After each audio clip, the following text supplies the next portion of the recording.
अस्सलाम वालेकुम, कैसे हैं आप लोग। उम्मीद करता हूँ आप सबके सब जो हैं बिल्कुल खैरियत से होंगे। आज जो मैथ का टॉपिक हमारे सामने है उसका नाम है टाइप्स ऑफ मैट्रिक्स। के मैट्रिक्स जो है उसकी कितनी टाइप्स होती है। तो क्या लिखा हुआ है इसमें, there are several types of matrices. Matrices या मैट्रिक्स जो है वो काफ़ी किस्मों के होते हैं, but the most commonly used are. लेकिन इस वीडियो के अंदर जो है हम उन मैट्रिक्स की बात करेंगे जो कि कॉमनली इस्तेमाल होते हैं, या दूसरे लफ्ज़ों में बोलूँ तो जो आपकी बुक में दिए गए हैं। तो पहले नंबर पे जो मैट्रिक्स मैंने रखे आपको समझाने के लिए वो रो मैट्रिक्स है। तो अब पहला सवाल तो यहाँ पे यही पैदा हो जाता है कि सर रो किसे कहते हैं। तो देखिए, रो जब भी वर्ड मैट्रिक्स के अंदर रो आए तो आपके माइंड में आनी चाहिए एक हॉरिजेंटल लाइन। ठीक है, हॉरिजेंटल लाइन से मुराद क्या है कि अगर आपको इकट्ठा बता दूं, बिकॉज कॉलम भी नीचे है, तो एक हॉरिजेंटल लाइन के अंदर अगर डिजिट्स लिखे हों जैसे कि यहाँ लिखे हों तो उसको बोलते हैं रो, और ऐसे अगर वर्टिकल लाइन के अंदर डिजिट्स लिखे हों तो उसको बोलते हैं कॉलम। ठीक है, तो अब ये बात याद रखिएगा।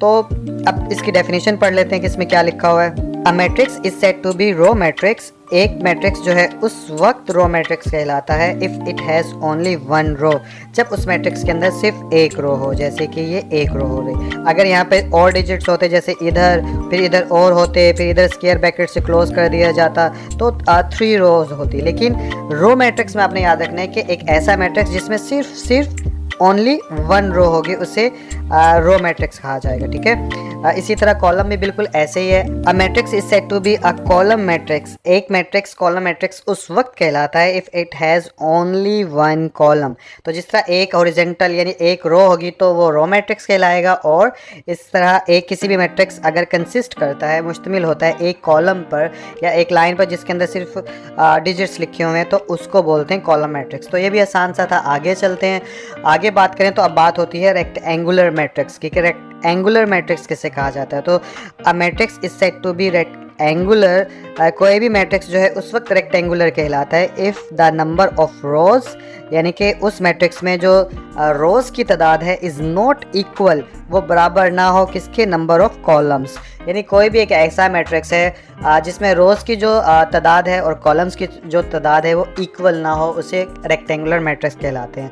मिसाल से इस बात को समझने की कोशिश करते हैं। देखें, इसके अंदर कितनी रोज़ है, इसके अंदर 1 2 3 3 रोज़ हैं, और इसके अंदर कॉलम अगर गिने कॉलम कितने हैं तो 1 2, तो 3 कॉलम है और 2 रोज़ है। तो इट्स मीन के यानी कि ये रेक्टेंगुलर कहलाया बिकॉज इनमें दोनों की तादाद मुख्तलिफ है। इसी तरह अगर इसकी बात करूं तो इसमें देखा जाए तो एक रो ये है, एक रो ये है। ठीक है, तो 2 रो है, और कॉलम अगर बात करूं तो 1 2 3 कॉलम है। तो यानी रोज़ और कॉलम्स की तादाद अलग अलग है, यानी ये 2/3 है। ठीक है, तो इट्स मीन के ये भी क्या हो गया, रेक्टेंगुलर हो गया। इसी तरह इसके अंदर देखें तो रोज़ कितनी है, एक रो है। ठीक है, और कॉलम कितने हैं, 1 2 3 कॉलम्स हैं। तो ये भी रोज़ और कॉलम जो हैं तादाद में या नंबर्स में एक दूसरे से डिफरेंट है, दैट्स वाई कि ये भी रेक्टेंगुलर कहलाएगा। इसी तरह इसके अंदर रोज़ 1 2 3 रोज़ हैं जबकि एक कॉलम है, तो ये भी क्या कहलाएगा, रेक्टेंगुलर। तो इस तरह आप लोगों को आई होप के रेक्टेंगुलर आसान सी बात है। ऐसा मैट्रिक्स जिसमें रोज़ की तादाद और कॉलम्स की तादाद मुख्तलिफ होती है रेक्टेंगुलर कहलाता है। ठीक है,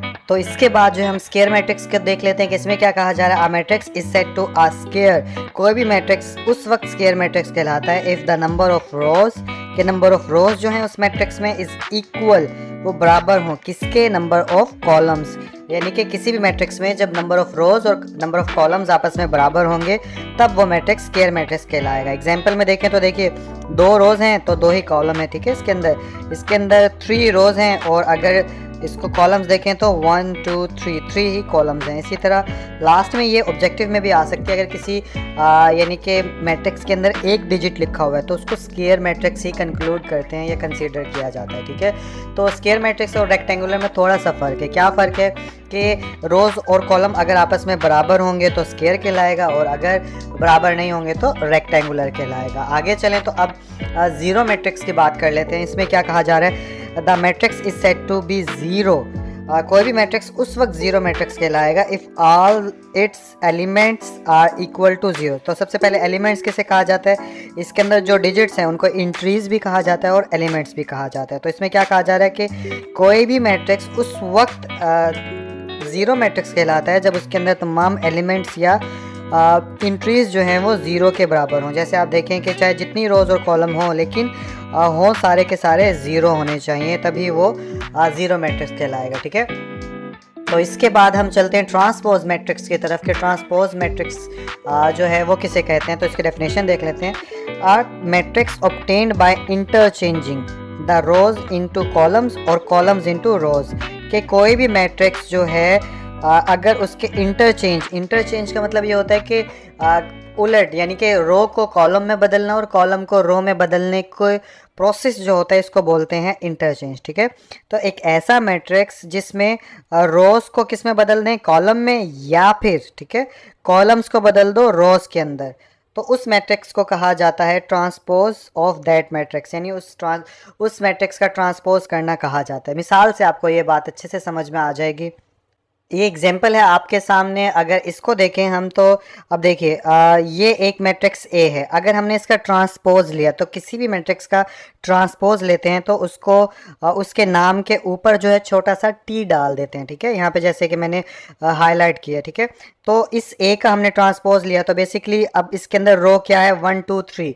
अब इसका ट्रांसपोज लेने के बाद ये रो किस में बदल जाएगी, कॉलम में। तो अब देखिए ये यहाँ पे क्या आ गया, 1 2 3, तो ये यहाँ पे रो है और दूसरी तरफ ट्रांसपोज लेने के बाद कॉलम में बदल गया। इसी तरह यहाँ पर जो है 2 1 0 ये हमारे पास रो है। अगर इधर देखें तो ये 2 1 0 जो है कॉलम बन गया। ठीक है, इसी तरह थर्ड रो कौन सी है, -1 4 और -2। इधर देखें तो ये -1 4 और -2। तो बेसिकली पता क्या चला, किसी भी मैट्रिक्स की रोज को कॉलम में बदल दो या कॉलम को रोज में बदल दो, तो इसको बोलते हैं ट्रांसपोज करना। इसी तरह सेकंड एग्जांपल में देख लीजिए, ये रो थी तो ये हमने कॉलम बना दिया, ये भी रो थी तो ये हमने कॉलम बना दिया। इसी तरह इसमें एक रो थी तो रो मैट्रिक्स है, इसका जब सी ट्रांसपोज इस मैट्रिक्स का लिया तो इस रो को एक कॉलम में बदल दिया। ठीक है, तो इसको बोलते हैं किसी भी मैट्रिक्स का ट्रांसपोज करना या फिर ट्रांसपोज मैट्रिक्स। ये वाला जो पोर्शन है ये ट्रांसपोज मैट्रिक्स का कहलाएगा। तो इसके बाद चलते हैं नेगेटिव ऑफ अ मैट्रिक्स के। इसमें क्या कहा जाता है कि कोई भी मैट्रिक्स है उसका नेगेटिव कैसे मालूम किया जाता है। तो let A be a matrix, मिसाल के तौर पे एक मैट्रिक्स है जो कि कौन सा है, ए। ठीक है, देन इट्स नेगेटिव, और उसी ए मैट्रिक्स का जब नेगेटिव लेंगे यानी कि -a लेंगे। ठीक है, जैसे यहाँ पे a है तो इसका नेगेटिव क्या होगा, -a। जैसे a का ऊपर छोटा सा t डाल देते थे तो वो ट्रांसपोज, इसी तरह a से पहले माइनस डाल दो तो इट्स मीन कि हमने पिछले मैट्रिक्स का नेगेटिव लिया है। तो अगर कोई मैट्रिक्स a हो और उसका नेगेटिव मालूम करना, तो वो नेगेटिव a जो है is obtained by changing the science of all the entries of a। तो वो जितने भी जिसका हमने नेगेटिव मैट्रिक्स लेना है ना, उसके सारे साइंस बदल देंगे। मिसाल के तौर पे ये मैट्रिक्स ए था, इसके अंदर ए यहाँ पे 1 जो है वो पॉजिटिव है, लेकिन हमने यहाँ पे क्या कन्वर्ट कर दिया, नेगेटिव में। इसी तरह ये -2 है तो यहाँ पे कन्वर्ट हो गया यानी कि पॉजिटिव में, यानी माइनस था तो प्लस में हो गया। इसी तरह यहाँ प्लस था तो ये माइनस में हो गया। इसी तरह 4 था तो माइनस में। तो बेसिकली मैंने क्या किया, जितनी एंट्रीज और एलिमेंट्स थे उन सबके साइंस बदल दिए, और साथ में क्या किया कि जिसका भी फॉर एग्जांपल अगर मैं b का नेगेटिव मालूम करना चाह रहा हूँ तो क्या लिखूंगा, -b। ठीक है, तो बस साइंस बदल दो उसके और उसको बोलते हैं नेगेटिव ऑफ अ मैट्रिक्स। तो अब हम बात करेंगे सिमेट्रिक मैट्रिक्स का, कि सिमेट्रिक मैट्रिक्स जो है वो किसे कहा जाता है। तो देखिए स्क्वायर मैट्रिक्स इज सिमेट्रिक, कि कोई भी स्क्वायर मैट्रिक्स जो होता है वो ही सिमेट्रिक होगा। इससे क्या पता चला कि सिमेट्रिक मैट्रिक्स सिर्फ के लिए शर्त एक चीज ये भी है कि वो स्क्वायर मैट्रिक्स होना चाहिए। स्क्वायर मतलब जितनी रोज हैं उतने ही कॉलम होने चाहिए। ठीक है, और दूसरी शर्त इसकी क्या होती है, इफ इट इज इक्वल, अगर वो मैट्रिक्स इक्वल होगा किसके, इट्स ट्रांसपोज के। क्या मतलब कि कोई भी स्क्वायर मैट्रिक्स अगर अपने ट्रांसपोज के इक्वल होगा तभी वो मैट्रिक्स जो है वो सिमेट्रिक मैट्रिक्स कहलाएगा। ठीक है, तो मिसाल के तौर पे मैट्रिक्स ऑफ ए जो है वो सिमेट्रिक होगा इफ अगर उसका ट्रांसपोज ले लो तो वो पहले जिसका ट्रांसपोज लिया था ना वो उसके बराबर ही हो जाए। तो मिसाल से आपको अच्छे से समझ में आ जाएगा, जो थोड़ी कमी रह गई है। मिसाल के तौर पर ये m जो है हमारे पास एक मैट्रिक्स है। ठीक है, और इस अब अकॉर्डिंग टू डेफिनेशन इसका मैं ट्रांसपोज लूँ m का, तो मेरे पास दोबारा से यही आंसर आना चाहिए।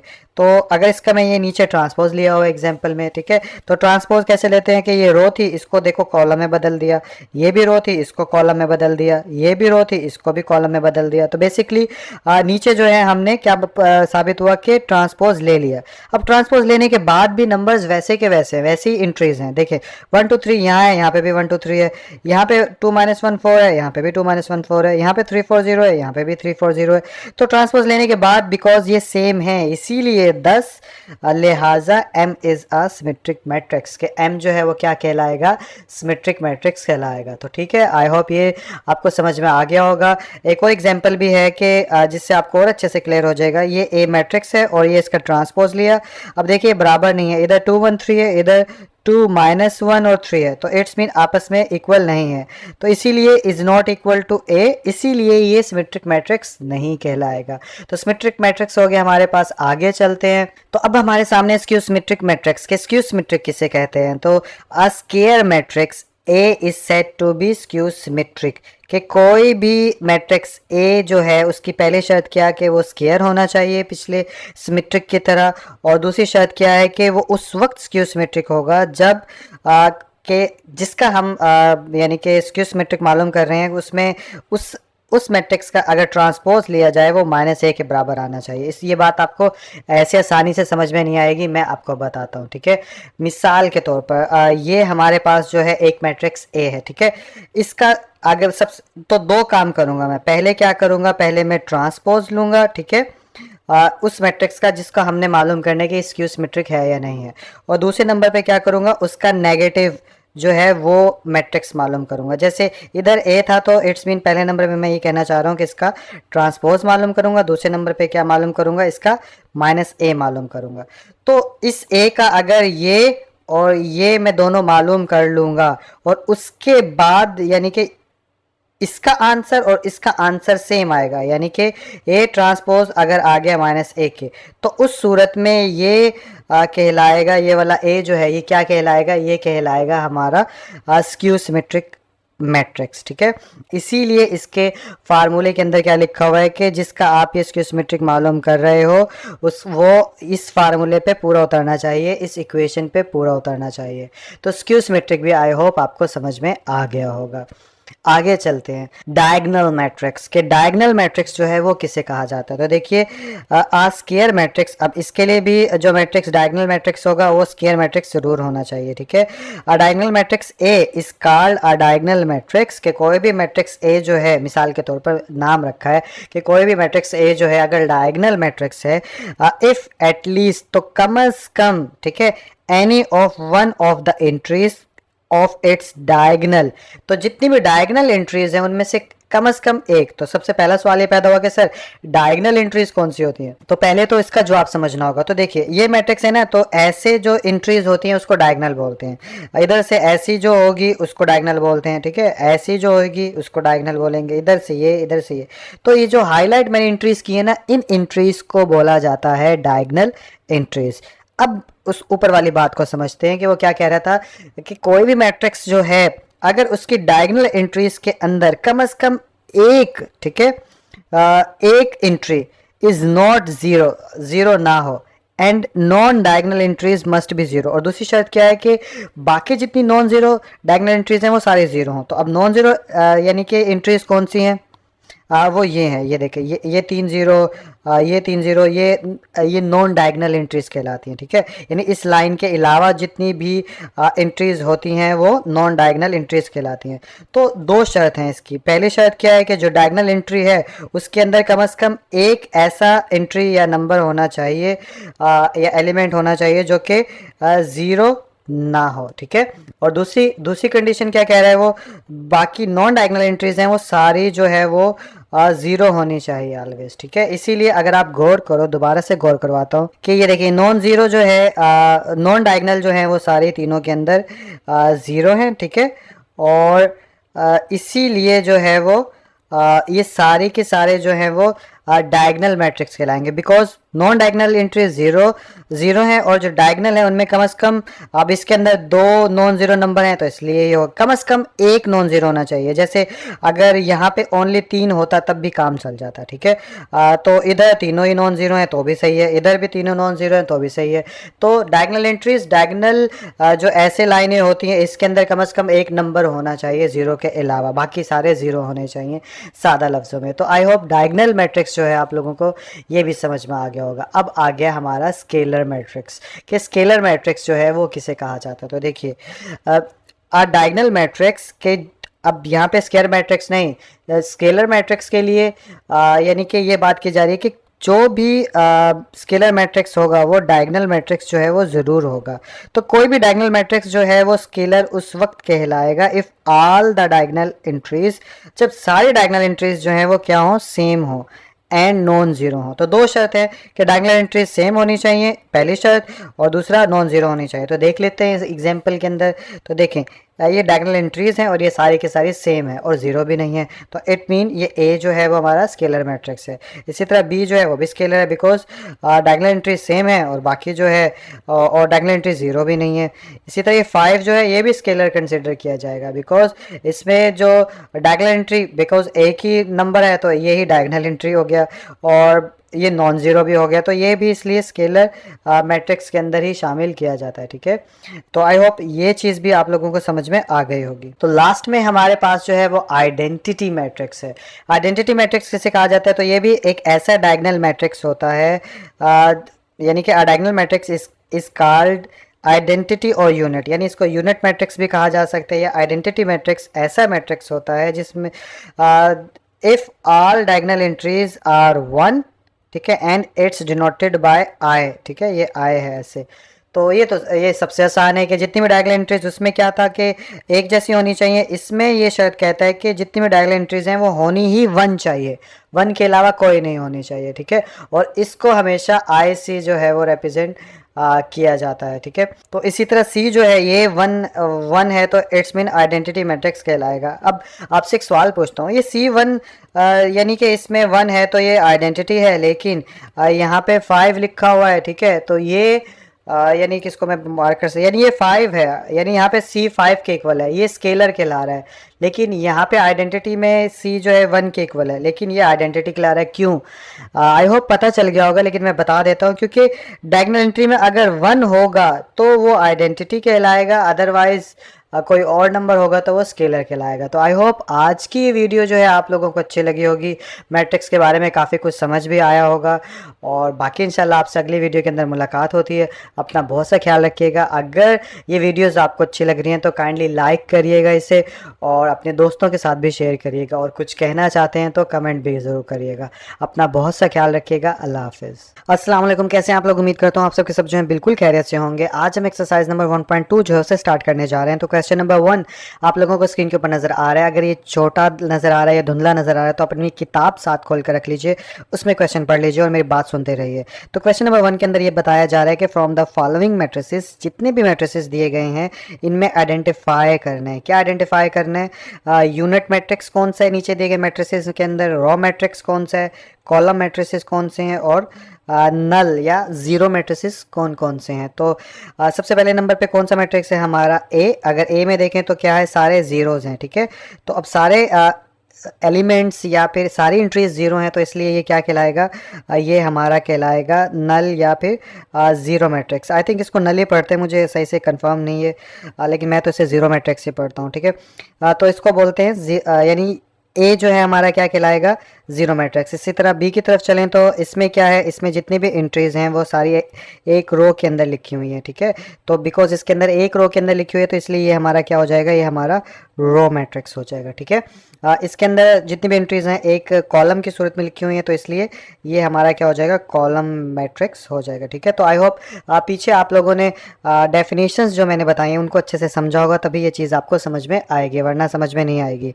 आगे चलें तो अब डी मैट्रिक्स के अंदर अगर देखें तो यहाँ पे भी 1 है और यहाँ पे भी 1 है, और डायगोनल एंट्रीज के अंदर 1 1 है। तो ऐसे में अगर 1 1 होता है तो इसे आइडेंटिटी मैट्रिक्स बोलते हैं। तो ये हमारा आइडेंटिटी मैट्रिक्स हो गया। इसके अंदर एक ही एंट्री और वो 0 है, तो कोई भी ऐसा मैट्रिक्स जिसके अंदर सारे एंट्रीज 0 हों तो वो ज़ीरो मैट्रिक्स कहलाता है या नल मैट्रिक्स कहलाता है। तो इसलिए ये भी हमारा क्या हो गया?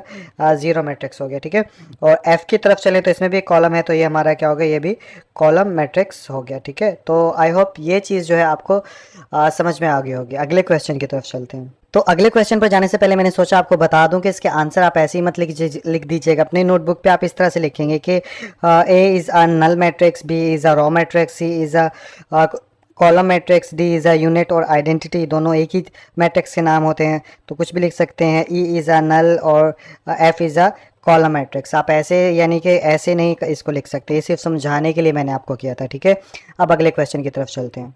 तो क्वेश्चन नंबर 2 आप लोगों को स्क्रीन के ऊपर नजर आ रहा है, जिसमें क्या कहा जा रहा है, from the following matrices identify. जितने भी ये मैट्रिसेस के नाम है नीचे दिए गए मैट्रिसेस में बताइए कि ये नाम किसके साथ लिखना चाहिए। ठीक है, तो मिसाल के तौर पे जैसे नंबर 1 है, ये कौन सा मैट्रिक्स है, इनके अंदर से देख के हमने बताना है। ठीक है, तो नीचे क्या किया है, मैंने नीचे सारे नाम लिख दिए हैं, इनके आगे मैं नंबर लिख दूंगा कि कौन सा मैट्रिक्स कौन सा है। ठीक है, सबसे पहले तो ढूंढते हैं कि कौन सा मैट्रिक्स है स्क्वायर मैट्रिक्स। ठीक है, तो स्क्वायर मैट्रिक्स की बात करें तो सबसे पहले हमें ये पता होना चाहिए कि स्क्वायर मैट्रिक्स कहते किसको हैं।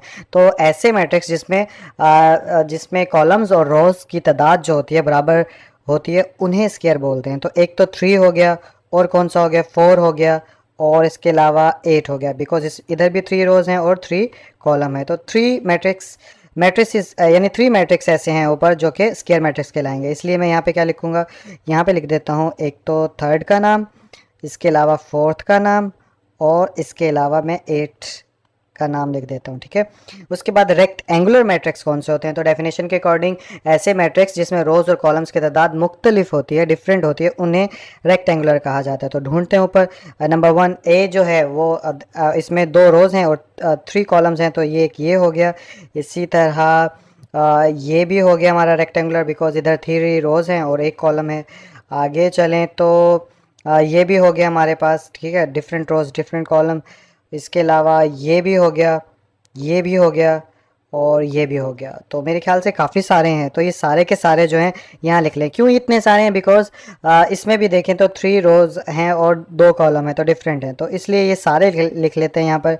तो नंबर 1 इधर आ जाएगा पहले नंबर पे, और दूसरे नंबर पे सेकंड आ जाएगा, थर्ड पे हमारे पास फिफ्थ आ जाएगा, और इसके बाद हमारे पास सिक्स्थ भी आ जाएगा, और 7 भी आ जाएगा, और लास्ट में हमारे पास 9 मैट्रिक्स नंबर जो है ये भी आ जाएगा। तो आई होप ये आपको रेक्टेंगुलर मैट्रिक्स की भी समझ में आ गए होगी। आगे चलते हैं, अब बात करते हैं कि रो मैट्रिक्स इसमें से कौन सा है। तो रो जिसमें एक लाइन या एक ही लाइन में नंबर्स लिखे हों, तो जैसे एक ये हो गया रो मैट्रिक्स, इसके अलावा मुझे नहीं नज़र आता कोई भी। ठीक है, तो यहाँ पे सिर्फ आ जाएगा ओनली 6। इसके बाद कॉलम मैट्रिक्स की तरफ चलूँ तो कॉलम वो होता है जो एक लंबी लाइन में लिखा हो, तो जैसे एक ये है और एक ये है। ठीक है, तो ये 2 कॉलम हो गए, इसके अलावा और कोई कॉलम नहीं है। तो इधर आ जाएगा 2 और 7, तो यहाँ पे लिख दूंगा मैं 2 एंड ये आ गया हमारे पास 7। इसके बाद आइडेंटिटी मैट्रिक्स जो है वो हमने फाइंड आउट करना है। तो आइडेंटिटी मैट्रिक्स कौन सा होता है, जिसकी डायगोनल एंट्रीज जो होती हैं वो 1 होती है। तो ऐसा ढूंढें तो अगर इसमें से कोई मिलता है, अगर देखें तो ये वाला मैट्रिक्स जो है वो आइडेंटिटी मैट्रिक्स है, बिकॉज देखें ऐसे जो नंबर्स लिखे होते हैं वो डायगोनल एंट्रीज कहलाती हैं। तो इसमें 1 लिखा हुआ है, तो इसलिए ये आइडेंटिटी कहलाएगा। तो यहाँ पे एक ही मैट्रिक्स ऐसा है, तो इधर लिख देंगे सिंपल 4। ठीक है, उसके बाद उसके बाद यहाँ पे नज़र नहीं आ रहा था आपको, इधर 4 लिख दिया। लास्ट में 0 मैट्रिक्स कौन सा है, जिसमें सारे एंट्रीज 0 हों, तो वो तो एक ही नज़र आ रहा है आपको लास्ट वाला। तो इधर आ जाएगा हमारे पास लास्ट में नंबर 9। ठीक है, तो यहाँ पे नंबर 9। तो सफाई आज थोड़ी सी नहीं आ रही, बिकॉज मैं चाह रहा हूँ जल्दी जल्दी रिकॉर्डिंग करूँ आप लोगों के लिए।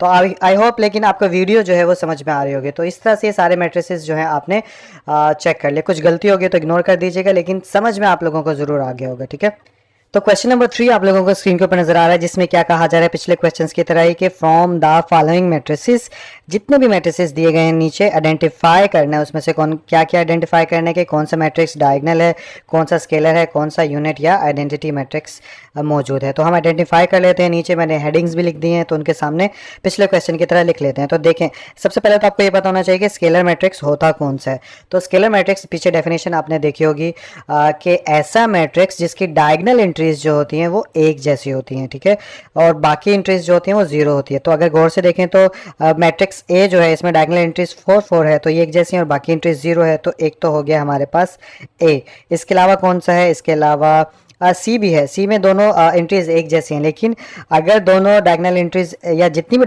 डायगोनल एंट्रीज होती हैं एक जैसी हों, बट अगर 1 होगी ना तो वो कभी भी स्केलर नहीं होगा, वो आइडेंटिटी चला जाएगा। ठीक है, इसलिए इसको हम स्केलर कंसीडर नहीं कर सकते। इसके अलावा ये भी हो सकता है। ये कैसे हो सकता है, इसको सॉल्व करके देखना पड़ेगा। कैसे कि 5 में से 3 गए तो कितना आ गया, 5 में से 3 गए 2, यहाँ पे 0, यहाँ पे भी 0, और 1 में 1 ऐड कर दो तो 2। अब आप देखिए, अब आप देखेंगे तो आपको पता चलेगा कि डायगोनल एंट्रीज एक जैसी हैं, बाकी जो है वो ज़ीरो हैं। तो इसलिए मैं यहाँ पर लिख सकता हूँ ई। तो ए ई जो है वो हमारा स्केलर हो गया। इसके बाद यूनिट मैट्रिक्स की बात कर लेते हैं। यूनिट मैट्रिक्स को आइडेंटिटी मैट्रिक्स भी कहा जाता है। तो ऐसा मैट्रिक्स जिसमें डायगोनल एंट्रीज 1 होती हैं उसे बोलते हैं यूनिट मैट्रिक्स।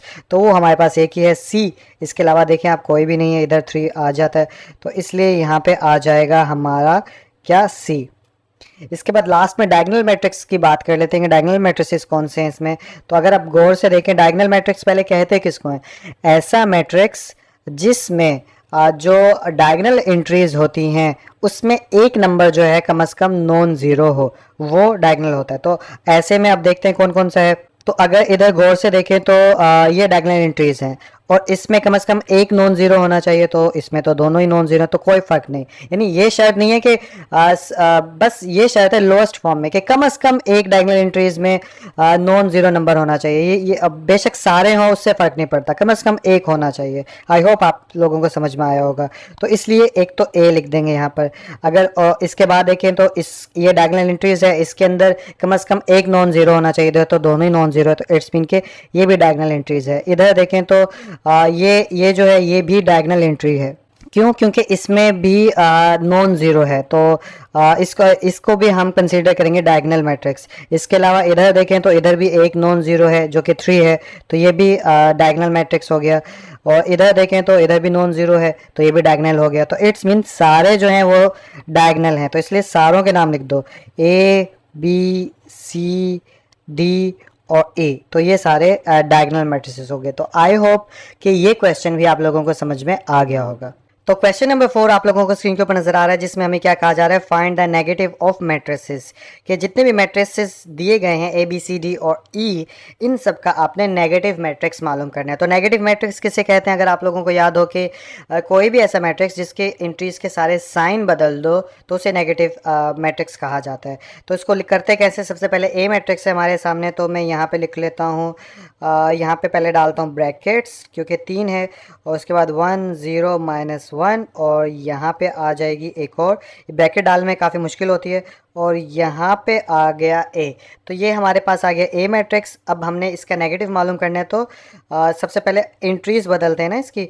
तो यहाँ पे आ गई स्क्वायर ब्रैकेट, और ये हो गया -1 +1 था, तो ये ज़ीरो ना प्लस का होता है ना माइनस का, तो यहाँ पे ज़ीरो हो गया। अब -1 जो है +1 में बदल जाएगा, ठीक है। या दूसरे लफ्ज़ों में इसको ऐसे भी लिख सकते हैं कि बाहर माइनस हो गया और अंदर ये वैसे का वैसा, और ऐसे में एक स्टेप बढ़ जाएगा बस। तो ये यहाँ पे ये हो गया। और एक चीज़ मैं बताना भूल गया, जब भी नेगेटिव मैट्रिक्स लेते हैं तो यहाँ पे जो मैट्रिक्स का नाम होता है उसके साथ माइनस लिख देते हैं। ये माइनस शो करता है कि हमने नेगेटिव मैट्रिक्स लिया है। इसके बाद आगे चलें तो अब ये हो जाएगा हमारे पास क्या, -a हमारे पास हो जाएगा यहाँ पर -1 0, और माइनस माइनस कितना होता है प्लस, या बाहर माइनस हो तो अंदर वाला साइन बदल जाता है। तो राइटिंग मेरी कुछ खास अच्छी नहीं आ रही क्योंकि ये लंबी लंबी लाइनें डालना ना काफ़ी मुश्किल लग रहा है, लेकिन समझ आपको आ रही होगी। तो इसी तरह बाकी सब मालूम करेंगे, तो मैं बाकी करता हूँ। तो अब बी का नेगेटिव मालूम करते हैं, जिसके लिए मैं यहाँ पे लिखूँगा बी, और यहाँ पे आ जाएगा मेरे पास 3 -1 2 1, और इधर मैं डाल दूँगा ऐसे लाइन। और उसके बाद अब इसका माइनस मालूम करना है, तो मैं क्या करूँगा, इधर लिख दूँगा -b, और इधर सबके साइंस बदल दूँगा। तो प्लस का 3 था तो ये तो हो गया -3, माइनस इंटू -1, और यहाँ पे हो जाएगा -2, और यहाँ पे हो जाएगा -1। तो एक स्टेप और डाल देता हूँ, डायरेक्ट भी कर सकते हो, लेकिन क्योंकि वीक स्टूडेंट्स भी होते हैं तो उनको ये चीज़ें समझ नहीं आती, इसलिए मैं कोशिश करता हूँ कि ज़्यादा से ज़्यादा स्टेप डाल दूँ। जिसको समझ में आ जाती है वो इस स्टेप्स को छोड़ दे, लेकिन जिसको नहीं समझ में आती ऐसे अच्छा लगता है तो वो इसको फॉलो कर ले। तो ये हमारा नेगेटिव भी हमने मालूम कर लिया। ठीक इसी तरह बाकी भी होगा, वो भी करके दिखा देता हूँ। डी कर देते हैं, सी तो बिल्कुल वैसा है। अगर डी को करूँ तो यहाँ पे आ जाएगा -3 -4 2 5, और इधर आ जाएगा स्क्वायर ब्रैकेट क्लोज। अब -d लिख देंगे, जिससे साबित हो जाएगा कि माइनस हमने नेगेटिव मैट्रिक्स मालूम कर रहे हैं। और यहाँ पे आ जाएगा माइनस बाहर, तो अंदर -3, क्योंकि सबके साइन बदलने हैं, प्लस तो लिखते नहीं है तो ये ऐसे भी चल जाएगा। ये माइनस इंटू -4, और यहाँ पे आ जाएगा -5, क्योंकि साइन बदल गया। ठीक है, आगे चलें तो अब ये फर्दर इसको, तो अब ये क्या हो जाएगा, ये हो जाएगा यहाँ पे स्क्वायर ब्रैकेट आ जाएगी हमारी, और माइनस माइनस प्लस, तो ये 3 आ गया, और यहाँ पे -2, यहाँ पे 4, यहाँ पे -5, और यहाँ पे स्क्वायर ब्रैकेट क्लोज, और ये -d। तो ये ही इसका आंसर होगा। इसके बाद लास्ट वाला ई कर देता हूँ जल्दी से, ताकि आपको चलो और आसानी हो जाएगी। ई किसके बराबर है? ई बराबर है 1 -5 2 3, और ये ब्रैकेट क्लोज, और यहाँ पे आ जाएगा -c, और इधर आ जाएगा हमारे पास -1। डायरेक्ट कर देते हैं, ये माइनस था तो प्लस में हो गया, -2 -3, और यही इसका क्या हो जाएगा? आंसर। तो आई होप क्वेश्चन नंबर 4 भी आसान सा था, समझ में आ गया होगा। तो क्वेश्चन नंबर 5 आप लोगों को स्क्रीन के ऊपर नज़र आ रहा होगा, जिसमें क्या कहा जा रहा है? फाइंड द ट्रांसपोज, कि आप ट्रांसपोज मालूम करो of each of the following matrices. जितने भी क्वेश्चन नंबर 5 के अंदर मैट्रिसेस दिए गए हैं उन सब का। तो सबसे पहला सवाल तो ये पैदा होता है कि सर ट्रांसपोज किसे कहते हैं? तो वीडियो के शुरू में आई होप कि आप लोगों ने समझ लिया होगा, लेकिन फिर भी बता देता हूँ। किसी भी मैट्रिक्स के अंदर रोज़ को कॉलम में बदलना या फिर कॉलम्स को रोज़ में बदलने को बोलते हैं ट्रांसपोज। अब ये मैट्रिक्स नंबर ए है, इसके अंदर एक रो है, सॉरी एक कॉलम है, तो इसको रो में बदल दूंगा तो इसका मैं ट्रांसपोज ले लूँगा।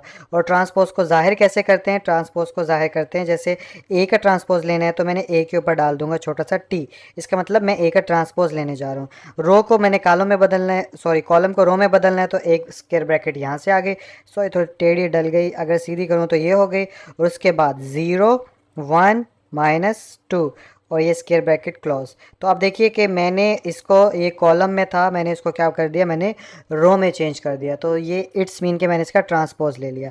अगला क्वेश्चन देखते हैं। तो बी मैट्रिक्स जो है आपको नज़र आ रहा होगा स्क्रीन के ऊपर। अब ये इसका मैंने क्या करना है? ट्रांसपोज लेना है, तो मैं उसके लिए क्या करूँगा? यहाँ पर बी लिख के इसके ऊपर छोटा सा टी लिख दूंगा, और इसके बाद इक्वल का यहाँ पे सिंबल डाल के, अब रो है तो रो को किस में बदलना होता है? कॉलम में, तो यहाँ पे डाल दूंगा एक स्क्वायर ब्रैकेट, और यहाँ पे लिख दूंगा 5, यहाँ पे लिख दूंगा 1, और यहाँ पे लिख दूंगा -6, और ये कर दूंगा क्लोज। तो बेसिकली मैंने क्या किया? मैंने रो को जो है वो कॉलम में बदल दिया, दैट मीन कि मैंने इसका ट्रांसपोज ले लिया। अगला क्वेश्चन देखते हैं। तो अब आपको स्क्रीन के ऊपर सी मैट्रिक्स नज़र आ रहा है, इसका हमने ट्रांसपोज लेना है, तो मैं सबसे पहले सी के ऊपर छोटा सा टी डाल दूंगा, और जितने भी इस मैट्रिक्स में रोज़ हैं उनको मैं कॉलम में बदल दूंगा, ठीक है। तो अगर मैं बदल के दिखाऊं आपको, तो फर्स्ट में रो क्या थी हमारी? ये थी, ठीक है। तो इसको कॉलम में बदलूंगा तो ये क्या हो जाएगी? ये ऐसे हो जाएगी कि 1 2, ठीक है। और इसके बाद एक रो ये थी, इसको कॉलम में बदलूंगा तो ये हो जाएगा 2 -1। इसी तरह एक रो ये थी, इसको कॉलम में बदलूंगा तो क्या हो जाएगा? 3 0। तो जितनी भी रोज़ थी उसको मैंने क्या बदला? कॉलम में बदल दिया। तो बेसिकली फिर मैंने क्या किया कि इस पूरे का ट्रांसपोज ले लिया, यही इसका ट्रांसपोज कहलाएगा। तो डी मैट्रिक्स हमारे सामने, इसका अगर ट्रांसपोज लूँ तो इसका कैसे लूँगा? तो सबसे पहले मैं डी के ऊपर टी डाल दूंगा जो कि ट्रांसपोज को रिप्रेजेंट करेगा, और रोज़ को कॉलम में बदल लूँगा।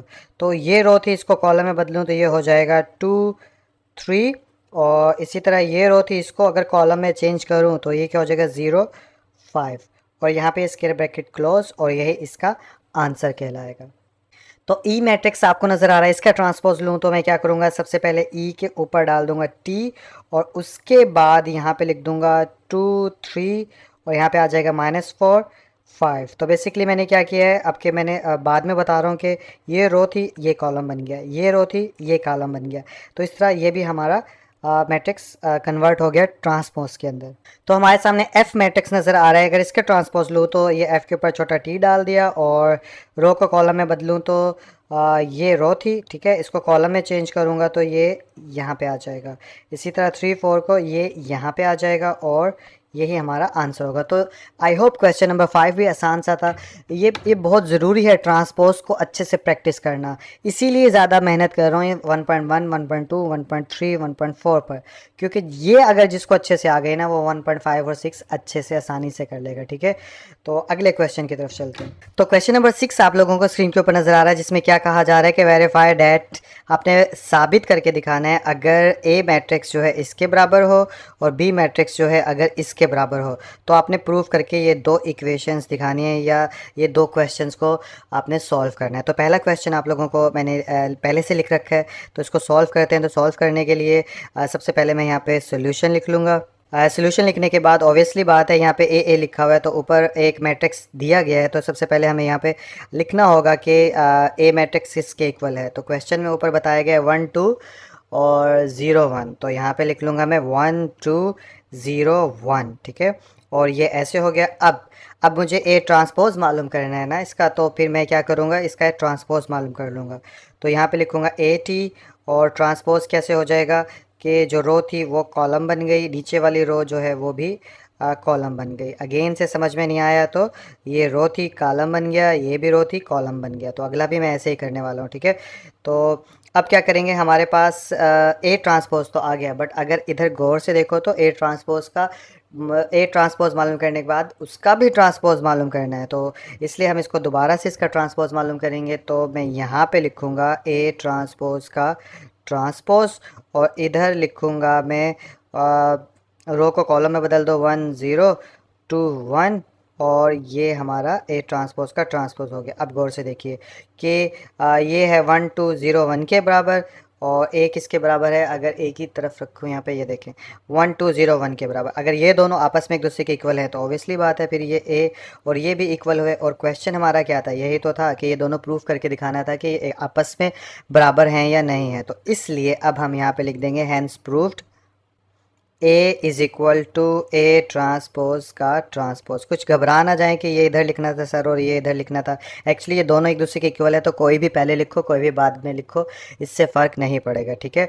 तो आई होप ये क्वेश्चन समझ में आ गया होगा। अगले की तरफ चलते हैं। तो अगला क्वेश्चन हमारे पास क्या है, वो सेम ए की जगह बी ट्रांसपोज का ट्रांसपोज और इधर इक्वल बी, ये हमने प्रूफ करना है। तो सबसे पहले मैं क्या करूँगा, यहाँ पे लिखूँगा सॉल्यूशन, और उसके बाद मैं क्या करूँगा, यहाँ पे बी ट्रांसपोज किसके इक्वल है वो मैं यहाँ पे मेंशन करूँगा। तो ऊपर देखिए तो बी ट्रांसपोज ये है 1 1, ये वाला 1 1 2 0, ठीक है। तो ये यहाँ पे पुट कर देता हूँ 1 1 2 0, ठीक है। आई होप दोबारा से देख लेता हूँ, यही था ना 1 1 2 0, ठीक है। क्योंकि कुछ इसमें अगर थोड़ी सी भी इधर उधर नंबर हो जाए ना, पूरा मेहनत और पूरा सवाल गलत हो जाता है। अब इसके बाद इसका भी पिछले की तरह ट्रांसपोज लेंगे, तो इसका ट्रांसपोज लेंगे तो ये हो जाएगा 1 1 और 2 0, ये ट्रांसपोज मैंने ले लिया। और उसके बाद अब इसका दोबारा से ट्रांसपोज ले लेंगे, तो बी ट्रांसपोज का ट्रांसपोज, और ये बन जाएगा दोबारा से 1 2 और 1 0, और ये ब्रैकेट क्लोज।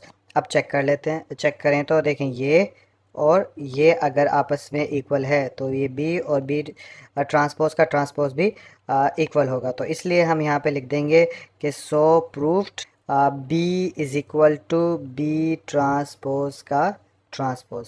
तो इसके साथ ही एक्सरसाइज जो है ख़त्म हो गई फाइनली। उम्मीद करता हूँ आप लोगों को समझ में आया होगा। वीडियो अगर अच्छी लगी है तो इसे लाइक करिएगा, कुछ कहना चाहते हैं तो कमेंट करिएगा, दोस्तों से शेयर करना चाहते हो तो ज़रूर करिएगा, और अगर अच्छी नहीं लगी तो डिसलाइक भी आप लोग कर सकते हो। अपना बहुत सा ख्याल रखिएगा। इंशाल्लाह नेक्स्ट वीडियो के अंदर आप लोगों से मुलाकात होती है। अल्लाह हाफ़िज़।